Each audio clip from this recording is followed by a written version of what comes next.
Students, welcome back to my channel. कैसे हो आप सब? उम्मीद करती हूँ बेटा सभी अच्छे होंगे और अपना ख्याल भी रख रहे होंगे।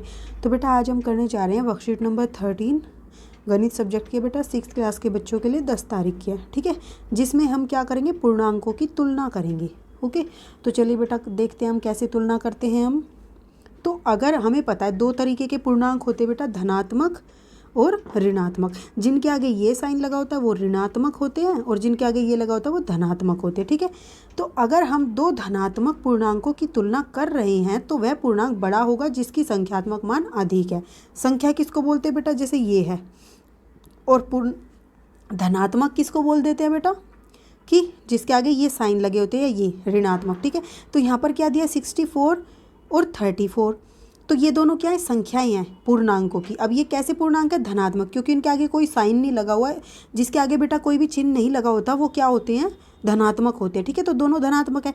अब क्या बोला है, अगर दोनों ही धनात्मक पूर्णांक होंगे तो बड़ा जो संख्या होगी वही क्या होगा, बड़ा पूर्णांक होगा। तो यहाँ पर देखो 64 बड़ा है या 34? तो 64 बड़ा है। तो यहाँ पर कौन सा पूर्णांक बड़ा होगा? 64 पूर्णांक बड़ा हो जाएगा, ठीक है। फिर अगर हम दो ऋणात्मक पूर्णांकों की तुलना कर रहे हैं तो वह पूर्णांक छोटा होगा जिसकी संख्यात्मक मान क्या होगी, अधिक होगी। तो दो ऋणात्मक पूर्णांकों की तुलना बेटा, ऋणात्मक मान लो हम क्या ले रहे हैं यहाँ पर, -45 ले रहे हैं और -65 ले रहे हैं। तो अब इनमें से कौन सा पूर्णांक छोटा होगा? तो जिसका संख्यात्मक, दोनों में ही जिसका संख्यात्मक मान अधिक होता है तो धनात्मक में तो वो बड़ा होता है, लेकिन ऋणात्मक में वही पूर्णांक क्या हो जाता है, छोटा हो जाता है, उल्टा होता है, ठीक है। अब यहाँ पर चेक करो कौन सा बड़ा है बेटा, 45 और 65 में ये बड़ा है, लेकिन ये कैसे है, ऋणात्मक पूर्णांक है, तो इसलिए क्या होगा, ये बड़ा होने की बजाय छोटा पूर्णांक हो जाएगा, ठीक है। तो ये क्या है, छोटा है। हम कैसे लिखेंगे इसको, -45 से 45 बड़ा होगा। इस जिसकी तरफ इसका मुंह खुला होता है बेटा वो वाला संख्या क्या होती है, बड़ी होती है, मानते हैं हम, ठीक है। तो अब यहाँ पर देखने में तो 65 बड़ी लग रही है, लेकिन ये किस में है, ऋणात्मक है, इसलिए इसका उल्टा हो जाएगा, ये नेगेटिव हो गई, ठीक है। तो कौन सी ज़्यादा हो गई यहाँ पर, 45 ज़्यादा हो गई, ठीक है। इसको हम समझेंगे बेटा आगे कि क्यों करते हैं हम ऐसा। फिर अगर हम एक धनात्मक और एक ऋणात्मक पूर्णांकों की तुलना कर रहे हैं तो धनात्मक पूर्णांक हमेशा ही बड़ा होगा। तो बेटा एक बात ध्यान रखो, जब धनात्मक होते हैं और एक ऋणात्मक पूर्णांक होते हैं तो ऋणात्मक और धनात्मक में हमेशा ही ये बड़ा होता है धनात्मक पूर्णांक, चाहे कितना भी क्यों ना हो। जैसे अब ये देखो, ये 1 है और ये कितना है, 1000 हो, कितना भी हो, लेकिन इसके आगे बेटा ये वैल्यू लगी हुई है। जैसे आप ये देख लो बेटा, कोई कार्य करता है, ठीक है, लेकिन अगर उसने कोई मतलब क्या कर रखा है, जैसे कि चोरी कर रखी है, तो हमारे दिमाग में क्या आएगा कि ये चोर है, चाहे वो कितने भी अच्छे काम क्यों ना कर ले, हम विश्वास नहीं कर सकते। ऐसे ही बेटा ये किस्म से इसका ये सोच लो कि ये इस पर एक कलंक टाइप लगा लो कि ये कितना भी बड़ा क्यों ना हो जाए फिर भी हम इसको छोटा ही मानेंगे धनात्मक की तुलना में, ठीक है। जैसे एक अच्छा इंसान है और एक क्या है, बुरा इंसान है। अब बुरा कुछ अच्छा करता है, लेकिन अच्छा तो हमेशा ही अच्छा करता है ना, तो हमेशा अच्छे की ही बड़ाई होती है, बुरे की नहीं, ठीक है। ऐसे याद कर लो। तो यहाँ पर देखो बेटा 67 दिया है और 105 दिया है। 67 और 105 में क्या है बेटा, 67 और 105 के अंदर माइनस है ये, तो ये कितना भी बड़ा हो ये छोटा है, लेकिन फिर भी ये क्या है, धनात्मक है, तो इसलिए ये बड़ा हो जाएगा 67 किससे, 105 से। ओके, फिर बेटा 0 सभी ऋणात्मक पूर्णांकों से बड़ा होता है, ठीक है। 0 क्या होता है, सभी ऋणात्मक पूर्णांकों से बड़ा होता है, ठीक है। तो यहाँ पर क्या होगा, जो 0 है बेटा, देखो यहाँ पर 0 में क्या है, आप ऐसे देखो, संख्या रेखा नीचे दिखाई गई है बेटा, यहाँ से समझो आप, ये संख्या रेखा है, ठीक है। इस संख्या रेखा में ये 0 है, ठीक है। अब इस 0 के इधर सारे धनात्मक हैं और इस 0 के इधर सारे ऋणात्मक हैं। तो जो इधर होते हैं बेटा ये हमेशा बड़े होते हैं 0 से, ठीक है। जिनके आगे प्लस दिखाई नहीं देता बेटा वो होते हैं प्लस के, ठीक है। तो ये क्या हो गए, धनात्मक।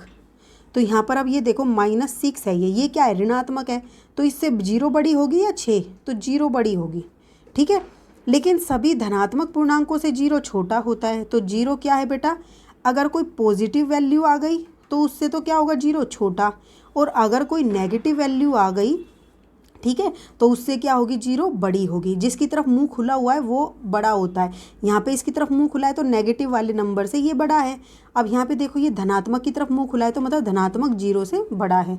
उम्मीद करती हूँ बेटा समझ रहे होंगे जो मैं बोलना चाह रही हूँ। फिर संख्या रेखा पर दाईं ओर जाने पर पूर्णांक का मान बढ़ जाता है। तो संख्या रेखा ये है बेटा, इसमें दाईं ओर जाने पर क्या होता है, पूर्णांक का मान बढ़ जाता है। यहाँ पे देखो ये संख्या का मान बढ़ता जा रहा है। जैसे ही हम संख्या रेखा के बाईं ओर जाते तो पूर्णांक का मान घट जाता है। अब हम बाईं ओर उल्टी तरफ जाते तो मान घट जाता है। देखने में तो ये बड़े लग रहे हैं लेकिन ये घटते हैं, ठीक है, क्योंकि इसके आगे नेगेटिव लग गया। बस आपको ये कुछ भी ध्यान नहीं देना है, आपको ये देना है कि नेगेटिव लग रहा है या पॉजिटिव, ये ध्यान देना। अगर नेगेटिव लग रहा है तो संख्या कितनी भी बड़ी हो वो छोटी ही रहेगी, ठीक है। अब इसलिए पूर्णांकों को निम्न रूप में लिखा जा सकता है। तो बेटा हम कैसे लिखेंगे, अगर धनात्मक है तो जीरो के इधर लिखेंगे और ऋणात्मक कोई संख्या है तो हम उसके इधर लिखेंगे जीरो से, ठीक है। इसलिए अब देखो यहाँ से -3 और -2 में कौन बड़ा होगा। तो देखो बेटा, जिस माइनस वाले में आपको ये याद रखना है, जो हम ऋणात्मक वैल्यू की बात करते हैं, जो सबसे छोटा होगा ना वही सबसे बड़ा होगा ऋणात्मक में। धनात्मक का तो आपको पता है, आप ऋणात्मक का याद करो, जो सबसे छोटी वैल्यू होगी वही सबसे बड़ी होगी। तो यहाँ पर देखो इन दोनों में सबसे छोटी वैल्यू कौन सी है, 2, तो यही क्या है 3 से बड़ी हो जाएगी, ठीक है, क्योंकि दोनों ही क्या है ऋणात्मक है। ओके, अब इसमें देखो बेटा, इसमें क्या है, दोनों ही क्या है ऋणात्मक वैल्यू है। तो यहाँ पर क्या होगी, जो सबसे छोटी होगी वही सबसे बड़ी कहलाएगी। तो यहाँ पर 2 और 1 में कौन सी सबसे छोटी है, 1, तो ये 1 क्या है सबसे बड़ी कहलाएगी 2 के मुकाबले। फिर यहाँ पर देखो -1 और 0, तो इन दोनों में कौन बड़ा होगा, 0 बड़ा होगा, ठीक है। तो क्योंकि हमने यहाँ पे देखना है, जैसे जैसे इधर जाते जाएंगे क्या होगा, संख्या का मान घटता चला जाएगा। मतलब कि 1 जो है 2 से बड़ा है और 2 3 से बड़ा है और 3 4 से बड़ा है और 4 5 से बड़ा है, ऐसे ही 5 औरों से बड़ा है, ठीक है। तो आपको ये याद रखना है। अब यहाँ पर देखो 0 क्या होगा, इन सब से बड़ा होगा। तो यहीं पे देखो 0 के यहाँ पर कोई सी भी नेगेटिव वैल्यू आ जाए हमेशा 0 बड़ी होगी, हमने अभी ऊपर बात की थी। अब लेकिन इधर की बात करें तो 0 हमेशा ही छोटा होगा। इधर से कोई सी भी संख्या आ जाए इन सब से हमेशा 0 छोटा रहेगा। तो 0 क्या होगा, 1 से भी छोटा होगा, 2 से भी छोटा होगा। अब 2 और 3 की बात करेंगे तो ये देखो कैसी वैल्यू है बेटा, धनात्मक है। तो धनात्मक वैल्यू में 2 जो बड़ी संख्या होती है वही बड़ी होती है। तो 3 बड़ा है तो ये 3 बड़ी संख्या हो गई, इसलिए हमने इसकी तरफ मुँह ओपन कर दिया। अब बेटा यहाँ पर देखो याद रखने योग्य बातें कौन सी हैं, सभी धनात्मक पूर्णांक सभी ऋणात्मक पूर्णांकों से बड़े होते हैं। हमें पता है जो पॉजिटिव वैल्यू होती हैं वो क्या होता है, हमेशा ही बड़ा होता है ऋणात्मक पूर्णांकों से, ठीक है। फिर 0 न तो ऋणात्मक पूर्णांक होता है और न ही धनात्मक, क्योंकि हम इसके आगे बेटा ना तो प्लस लगाते हैं और ना ही माइनस का चिन्ह लगाते हैं 0 के। तो ये ना तो ऋणात्मक पूर्णांक है और ना ही धनात्मक पूर्णांक है। अब जैसे ही हम संख्या रेखा पर शून्य के दाईं ओर जाते हैं तो पूर्णांक का मान बड़ा होता है। दाईं ओर मतलब इस साइड बढ़ते हैं, यानी कि 1 2 3, और जैसे ही हम इस साइड बढ़ते हैं बाईं ओर तो क्या होता है, उसका मान घटता है पूर्णांक का, जैसे कि -1 -2, मतलब ये घटता चला जाएगा। -3 और छोटा है, -4 इन सब से भी छोटा है, ठीक है। ओके, अब यहाँ पे इसको और अच्छे से आप ऐसे समझोगे कि एक इंसान खड़ा है बेटा यहाँ पर, उससे छोटा इधर खड़ा है, ठीक है। हमने कहा ये इससे छोटा है लेकिन ये तो इससे भी छोटा है, ठीक है। लेकिन अब ये कहेगा मेरे से तो छोटे और मेरे आगे हैं, तो इस तरीके से इधर छोटा होता जाएगा और इधर बेटा देखो इधर क्या होगा, बढ़ता जाएगा मान, ठीक है। ऐसे समझ लो कि ये क्या है आपकी बेटा, 0 है। ओके, इस 0 के इधर छोटे होती चली जाएंगी, ठीक है, वैल्यू, और इधर बड़ी होती चली जाएंगी ऐसे। ओके, अब बेटा इसको क्वेश्चन को हल करते हैं, लेकिन उससे पहले निष्कर्ष पढ़ लेते हैं। क्या निकला हमारा, जो धनात्मक पूर्णांक है वो हमेशा बड़े होते हैं, तो इसकी तरफ हमेशा मुंह ओपन रहेगा ऋणात्मक पूर्णांक के साथ जब हम इसकी तुलना करेंगे। और जो 0 होता है, 0 से हमेशा धनात्मक पूर्णांक बड़ा होगा, यानी कि इसकी तरफ मुंह रहेगा हमेशा। और अगर क्या हो, ऋणात्मक पूर्णांक हो तो हमेशा किसकी, 0 की तरफ मुंह ओपन रहेगा। 3 चीज़ें इंपॉर्टेंट है बेटा, बहुत ज़्यादा, इनको समझ लो अच्छे से। ओके, अब यहाँ देखो बेटा, बड़ी पूर्णांक संख्या पर गोला लगाइए। तो बड़ी पूर्णांक संख्या कौन सी है इन दोनों में, तो आपको ये दोनों देखनी है। इन दोनों में पहले देखो कौन सी ऋणात्मक है, ये है, और ये क्या है, धनात्मक है। तो धनात्मक ही हमेशा बड़ी होती है, तो आप ऐसे लगा दोगे, ठीक है। अब यहाँ पर देखो ये क्या है, ऋणात्मक, और ये क्या है, धनात्मक, तो क्या होगी, ये ही बड़ी होगी, जो धनात्मक है वही बड़ी होती है, ठीक है। अब यहाँ पर देखो ये 0 है और ये ऋणात्मक है। अब आपको 0 आता है तो थोड़ा सोचना पड़ता है। तो 0 है तो यहाँ पर ऋणात्मक है, यानी कि क्या है, इसके दाईं ओर की वैल्यू है 0 के, ठीक है, ऋणात्मक वाली। तो ये क्या हो जाएंगी, ऋणात्मक वैल्यू 0 से छोटी, तो हम 0 को बड़ी बताएंगे, ठीक है। अब यहाँ +3 और -5, तो ये क्या है बेटा, धनात्मक, और ये ऋणात्मक। तो धनात्मक तो कितनी भी हो ऋणात्मक से बड़ी ही होती है, ठीक है। तो ये हो जाएगी। सेकंड क्वेश्चन क्या बेटा, रिक्त स्थानों आपको गोला लगाना है बेटा, ठीक है। तो आप यहाँ पर ये बड़ा छोटा चिन्ह नहीं लगाओगे, आप इनमें से बड़ी संख्या पर चिन्ह लगा दोगे, ठीक है। तो ये बड़ी है, इसमें कौन बड़ी है, ये बड़ी है, और इसमें कौन बड़ा है, ये बड़ा है, और इसमें कौन बड़ा है बेटा, ये। तो ऐसे सर्कल लगाना है। फिर रिक्त स्थानों में ये ग्रेटर देन और लेस देन और इक्वल टू का चिन्ह लगाना है बेटा। इनको देखो, इसको ग्रेटर देन बोलते हैं और इसको लेस देन बोलते हैं और इसको इक्वल बोलते हैं। अब देखो बेटा, 0 में और -3 में कौन बड़ा है, माइनस है ये, तो माइनस से तो 0 बड़ी होगी, तो आप ऐसे लगाओगे, उसकी तरफ मुंह खोल दोगे उसका, ठीक है, चिन्ह का। अब यहाँ पर देखो 60 में और -80 में कौन बड़ा होगा बेटा, तो दोनों ही ऋणात्मक है। जो दोनों ही ऋणात्मक है तो इसका मतलब जो सबसे बड़ी संख्या होगी वही सबसे छोटी संख्या होगी। तो सबसे बड़ी संख्या ये है तो ये छोटी है, तो छोटी की तरफ क्या होना चाहिए, छोटा मुंह होना चाहिए, तो हम इसकी तरफ छोटा मुंह कर देंगे, ठीक है। अब यहाँ पर देखो बेटा, माइनस का है ये भी और ये भी माइनस का है, दोनों ही माइनस के हैं। तो अब यहाँ पे आपको क्या देखना है, सबसे बड़ी संख्या। तो सबसे बड़ी संख्या कौन सी है, ये है, तो सबसे बड़ी संख्या ही क्या होगी, सबसे छोटी संख्या होगी। तो अब इसकी तरफ भी छोटा मुंह बना देंगे, ठीक है। अब बेटा या आप इसको ऐसे कर दो कि -5 बड़ा होगा इससे, ओके। अब यहाँ पर 40 है और यहाँ 51 है, तो ये तो धनात्मक है, तो धनात्मक तो बेटा हमेशा ही बड़ी रहेगी, ठीक है। अब यहाँ पर 106 और 180, तो ये दोनों ही धनात्मक है, तो जो बड़ी संख्या वही बड़ी होगी, तो 106 बड़ा होगा 80 से, ठीक है। अब यहाँ पर देखो ये -7 है और ये 5 है, तो ये धनात्मक है, तो हमेशा धनात्मक ही बड़ी होती है, तो इसकी तरफ मुंह ओपन कर दोगे। थर्ड क्वेश्चन है बेटा, निम्नलिखित पूर्णांकों को बढ़ते क्रम में लिखिए।